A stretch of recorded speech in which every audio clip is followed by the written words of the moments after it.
Hello guys, চলে এসেছি নতুন একটা মিনি ব্লগ নিয়ে। তো আজকে ছিল ভাস্করের জন্মদিন, তাই আমরা এসেছি কেকের দোকানে কেক নেওয়ার জন্য। আর এদিকে আমাদের কেক নেওয়া কমপ্লিট।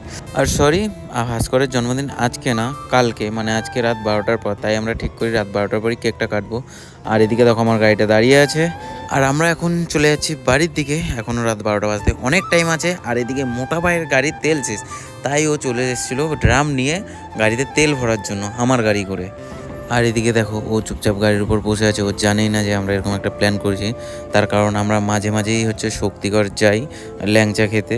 তো আমি আজকে তাই বললাম যে চল আজকে ল্যাংচা খেয়ে আসি। আর শক্তিগড় থেকে বেরোনোর সময় আশা করি 12টা বেজে যাবে। তো আমরা প্ল্যান করেছি ঠিক শক্তিগড় থেকে বেরোনোর পরেই আমরা কেকটা কাটবো। তাই চলে আসলাম শক্তিগড়, এই খাচ্ছি ছানার কেক। ওকে বললাম চল তোর 12টার আগে ছানার কেকটা দিয়ে ওর সাথে মজা করছিলাম, তো তার জন্য আমি ছানার কেকটা নিয়ে গেলাম।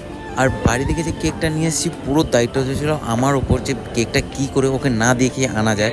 আর ও দেখো এখানে বসে আছে, ও বুঝতেই পারেনি যে আমরা একটা কেক এনেছি। আর কেকটা ছিল ঠিক, আমি ওকে চালাতে দিয়েছি যাতে ও বুঝতেই না পারে যে হ্যাঁ আমি পিছনে করে কেকটা এনেছি। আর কেকটা ছিল ঠিক আমার পেছনে, এক হাতে ধরে আমি পেছনের দিকে ঢুকিয়ে রেখেছিলাম যাতে ও পিছন দিক থেকে একটুখানি মাথা ঘোরালেও না দেখতে। আর এখন 12টা বাজতে ঠিক 10 মিনিট বাকি। আর ও বাড়ি যাওয়ার জন্য খুব তাড়াহুড়ো করছে, কারণ অনেক রাত হয়ে গেছে। আমি হয়তো ভেবেছিলাম ও বুঝে গেছে আমরা কেক এনেছি, দেখছি না, কারণ ও বাড়ি যাওয়ার জন্য অনেক তাড়াহুড়ো করছিল। তাই ওকে বললাম যে এখানে একটু দাঁড়া, এখানে ভালো আলো আছে, এখানে কটা ছবি তুলবো। করতে দিলি না, ধর হ্যাপি বার্থডে।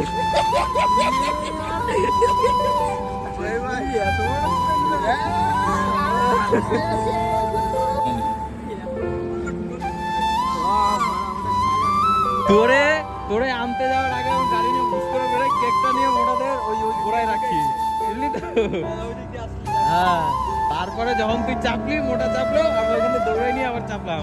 আর এখন 12টা বাজে ঠিক 2 মিনিট বাকি, তাই আমি কেকটা খুলে রেডি করছিলাম।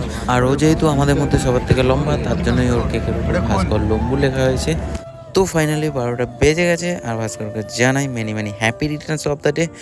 আর একটা কথা বলতে তো ভুলেই গেছি, তো আমরা যেখানে দাঁড়িয়ে কেক কাটছিলাম তো পাশেই কতগুলো দাদা এসে দাঁড়িয়েছে। তো তারাও আমরা কেক কাটছি দেখে ভাস্করকে উইশ করলো, আর তারাও আমাদের সাথে জয়েন্ট হয়ে গেল। তো তারাও খুব ভালো ছিল, তারা আমাদের সাথে খুব ভালোভাবেই কথা বললো, ব্যবহার করলো, দেখতেই। হয়ে গেছে, don't mind. Happy birthday, happy birthday বেটা। 25 না 22। আমাদের কেক কাটা কমপ্লিট। তো আজকের মতো এই পর্যন্তই, দেখা যাক কালকে কী ও খাওয়ায়। তো আমাদের মেন কেক কাটার উদ্দেশ্য এটাই, যে বন্ধুর কাছে একটা পার্টি ছোটোখাটো সেরকম কেউ বুঝলে তো খুব। সো চ্যানেলটাকে সাবস্ক্রাইব করে দিও। বাই।